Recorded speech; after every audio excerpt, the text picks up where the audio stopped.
ꯑꯩꯈꯣꯏꯒꯤ ꯀꯤꯠꯀꯤ ꯌꯥꯎꯕꯒꯤ ꯃꯇꯧꯁꯤꯗ ꯇꯧꯖꯔꯒꯦꯀꯣ ꯑꯗꯣ ꯃꯌꯥꯝꯅ ꯑꯥꯔꯃꯤꯒꯤ ꯃꯨꯕꯥꯡꯁꯤ ꯅꯨꯡꯉꯥꯏꯕ ꯇꯥꯔꯒꯗꯤ ꯃꯌꯥꯝꯅ ꯑꯩꯒꯤ ꯚꯤꯗꯤꯑꯣꯁꯤꯕꯨ ꯁꯔ ꯑꯩꯅ ꯃꯨꯕꯥꯡ ꯇꯧꯅ ꯀꯩꯅꯣ ꯂꯦꯞꯄꯁꯤꯡ ꯍꯣꯏꯔꯣꯡꯅ ꯃꯥꯏ ꯑꯩꯒꯤ ꯃꯇꯨꯅ ꯊꯣꯡꯕ ꯖꯦꯟ ꯊꯣꯡꯕ ꯑꯦꯟ ꯆꯥꯛ. Hi guys, welcome back Army Kitchen King. Army Kitchen King asidi mubang ama puto laksare mayam gidamakta entertainment gi mubang ama oina puto laksare. Do mayam ai ngasi mubang tawdarusi akogi kasargi fauroba akogi kitkiri yaw and money mubang. Akogi kasargi mobile ni khar faure mobile ni faure bina mobile gi khara mimicry tawge ko ai mogi action ka tawge. Do मैं नोनो बिगनु मैं आमसु आगे मैं मोगी mimicry से मैं नोनो बिगनु ने खाली नोनो बिरन से खाली को अदुगा कोई यंगबिरिबा कोई किटकी याव करी गुम्बा मनी मुबांग करी गुम्बा की वीडियो से यंगबिबा तारगदी यारो अदि यारो करी वारो बिरोय अच्छा वारो बिरोय है ने खाली को दुम आई तुम कोई फनी की मोंग तुम तौजबनी को नोन नबगे न तौजबनी और से लान लोबिरो सी को मैं आम दुदी यावरगे अहमद हेक तौजरगे कोई किटकी यावगी मतौसित तौजरगे को. Hi guys, welcome back Army Kitchen King. Army Kitchen King kasi na nung mubang puto lang sa may ambil mo ta. Kasi ngasi sa kada masala sini. Kogi komla se komla tanghay khaya ga sa san na thamme. Adugi asiga agunu kogi kari hetare kogi spring onion kogi sangla ba kogi spring onion sangbo tihodo. Adu sa sallaga thamme asiga se lafoi ni ka thamme. लफोई नि थम से लफोई नि से मोरक सारा साना बने मको एकदम असोम ले चिकन असे ले जरे मोरक अतो मैं आप आर्मी के संगी मुबांग से नुंगाई बतरा के मैं आप एक वीडियो से सर ना मैं आप सिया तो बिगन है मैं आप थाजा बस थमजई अतो मैं आप ये चा बजे हो रहा मैं आप चा बजे हो रहा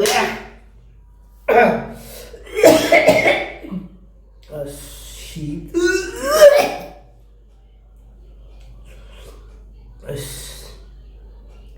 किटकी यावगी मतौ तमबदा ओन सिनी लरा खनाव से नाय अदो अतै सु मत लोदले को हति तोबे अदो मैं आम चाब जावरगे तो अजिगा तेलो असम मना से सिग तो साइड थमजगे को आई चखु मुबदा नुंगाय रे को अदो सिगा साइड थमजगे अदै हौरगे अजि असोंदा चिकन जाने त हौरा अदो अहमदरी किटकी यावगी खयाता नम लगे मैं आमदरी मैं आमना की कमेंट वीडियो सुनो आवे तले शेयर लाइक कमेंट शेयर तो घर में हम तो नो नसिंगली अदो मैं आमै सिके की आर्मी किशन किंगी खयाता नम लगे या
अदो मथंग असिदी अखोई कसागी पावर बखोई मनी मुबांग को अदो की मठौ तमजरगे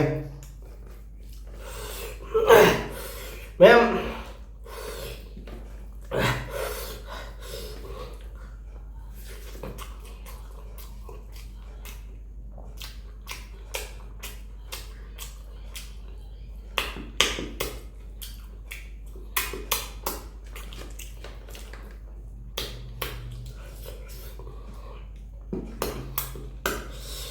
मैं मोकर सारे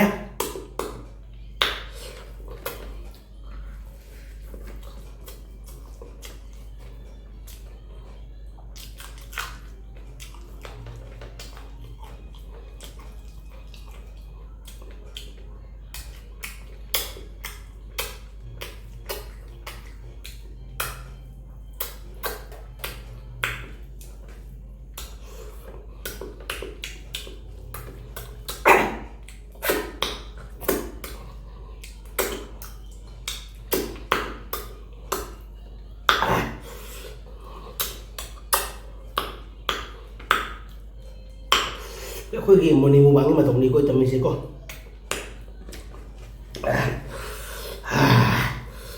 ꯍꯧꯖꯤꯛꯅ ꯑꯥꯔꯃꯤ ꯀꯤꯆꯟ ꯀꯤꯡꯒꯤ ꯁ꯭ꯇꯥꯏꯜꯗ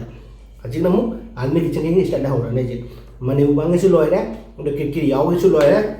ꯑꯗꯣ ꯍꯧꯖꯤꯛ ꯑꯥꯔꯃꯤ ꯀꯤꯆꯟ ꯀꯤꯡꯒꯤ ꯁ꯭ꯇꯥꯏꯜꯗ ꯂꯥꯛꯑꯅꯤ ꯍꯧꯖꯤꯛ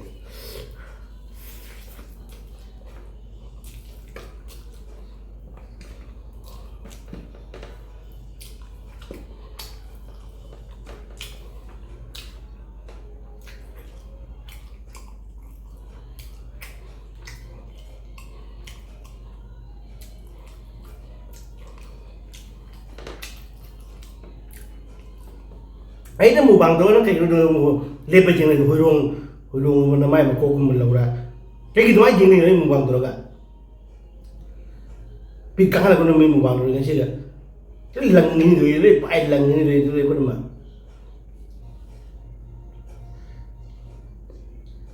ꯀꯔꯤ ꯏꯁꯥꯒꯩ ꯌꯦꯡꯂꯤꯕ ꯑꯉꯥꯡꯕ ꯑꯣꯏꯖꯔꯣ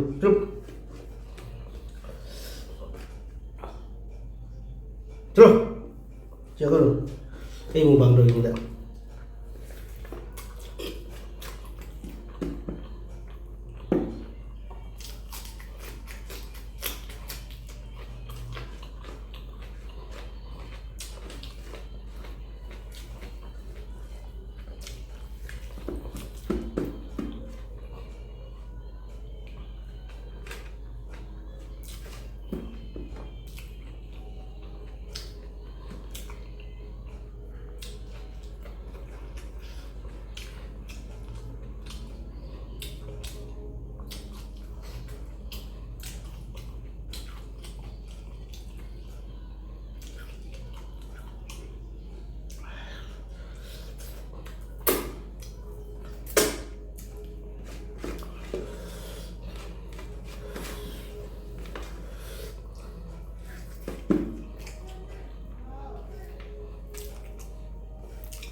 ꯑꯁ ꯏꯪꯕꯁꯦ ꯈꯞꯄ ꯑꯃ ꯌꯥꯎꯋꯦ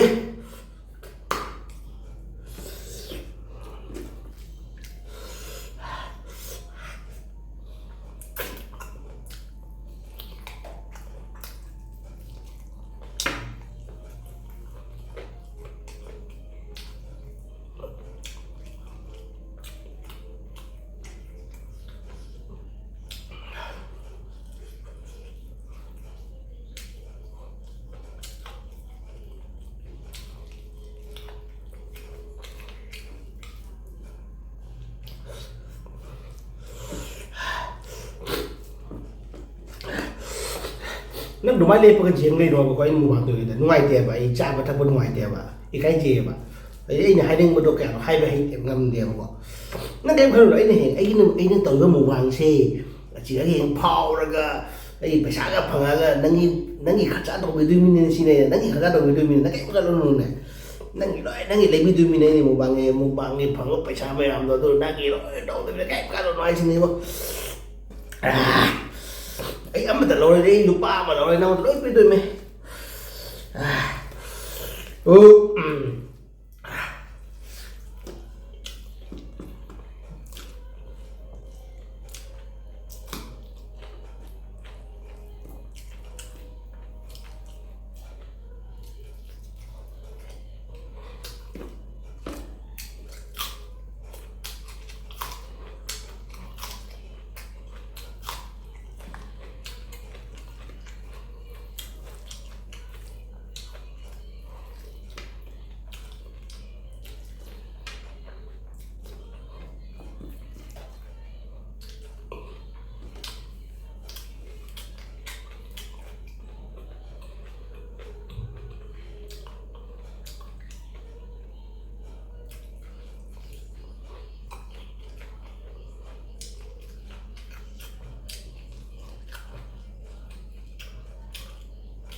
ꯑꯁ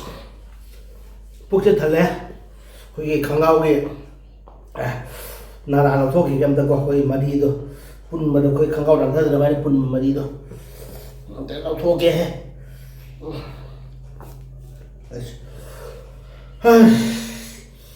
ꯑꯩꯈꯣꯏ ꯈꯪꯒꯥꯎꯒꯤ ꯃꯔꯤꯗꯣ ꯂꯧꯊꯣꯛꯑꯦꯀꯣ ꯑꯗꯣ ꯃꯌꯥꯝ ꯍꯌꯦꯡ ꯑꯩꯈꯣই ꯚꯤꯗꯤꯑꯣ ꯃꯤꯒꯤ ꯚꯤꯗꯤꯑꯣ ꯍꯨꯔꯥꯜꯂꯒ ꯁꯠꯂ ꯁꯦꯝꯕ ꯌꯨꯇꯨꯕꯔ ꯃꯌꯥꯝꯅ ꯑꯃꯨꯛ ꯁꯠꯄꯤꯔꯒ ꯑꯃꯨꯛ ꯑꯗ ꯃꯤ ꯈꯤꯇꯪ ꯀꯤꯡꯗꯣ ꯈꯪꯒꯥꯎ ꯊꯧꯗꯣꯛꯑꯒ ꯃꯨꯛꯕꯥꯡ ꯇꯧꯔꯦ ꯋꯥ ꯍꯥꯏꯕꯤꯔꯗꯤ ꯑꯃꯨꯛ ꯇꯣꯛꯑꯦꯀꯣ ꯑꯩꯁ ꯑꯗꯨꯃꯥꯏꯅ ꯚꯤꯗꯤꯑꯣ ꯁꯠꯂꯒ ꯍꯥꯞꯄꯤꯔꯛꯀꯅꯨꯀꯣ ꯃꯌꯥꯝ ꯅꯨꯡꯁꯤꯕꯅꯤ ꯑꯩꯁꯦ ꯄꯨꯛ ꯊꯜꯂꯦꯅ ꯈꯪꯒꯥꯎ ꯑꯗꯨꯝ ꯃꯔꯤꯗꯣ ꯊꯣꯛꯆꯕꯅꯤꯀꯣ ꯊꯧꯗꯣꯛꯄꯗꯤ ꯅꯠꯆꯗꯦ ꯀꯤꯖꯔꯦ ꯍꯧꯖꯤꯛꯀꯥꯟꯁꯦ ꯚꯤꯗꯤꯑꯣ ꯁꯠꯂꯒ ꯑꯁꯣꯏ ꯑꯉꯥꯝ ꯀꯌꯥ ꯁꯦꯝꯃꯒ ꯁꯠꯂ ꯍꯥꯞꯄꯒꯤ ꯑꯗꯨ ꯏꯀꯥꯏꯖꯔꯦꯀꯣ ꯑꯗꯨꯅ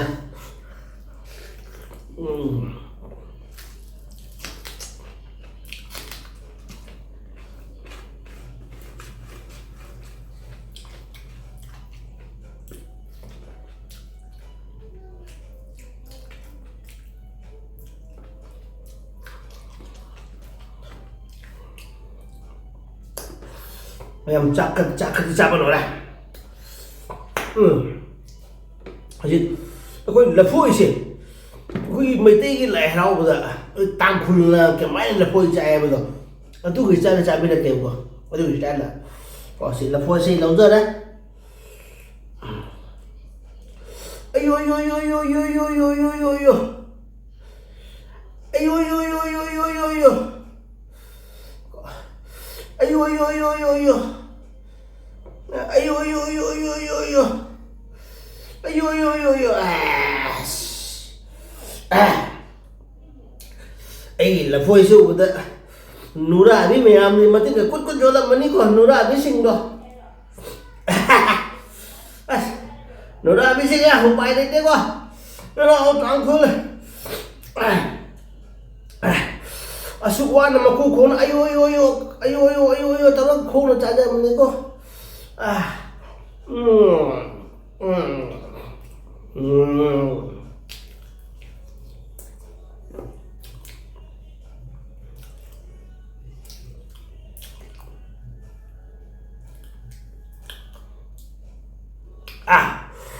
as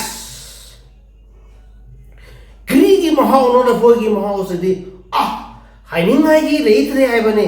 वाह फजना हावरे करीगी लपोइनो खंगदे तुमसो याम थुमे अगी मतुना थोंबा जेन थोंबा एन चाकसु जाम हावरे अगी मतुना ngasi जाम हराउना थोंगे बको नदु ngasi जाम हावरे अदो अई फजना मेक सेंगसु चारे करी आर्मी किसन किंगी मुबांग से करी मैम ना नुआई भी बता रहा थी मैम ना लाइक एंड सब्सक्राइब तो भी को है ना और मी किचन किंग ना मैम की फंदा निशिंग जारी अरो करी करी आई मुबांग ना करी असोय आप क्या जाओ रसो मैम ना गाफी गनी है ना आर्मी किचन किंग ना कोई मकोक से थांगदर रगा खुरम जारी अरो मैम वारो बिनु आई मुबांग सी मतंग सी दे लोशन जारगे ma'am I love you. Thank you so much. Bye bye.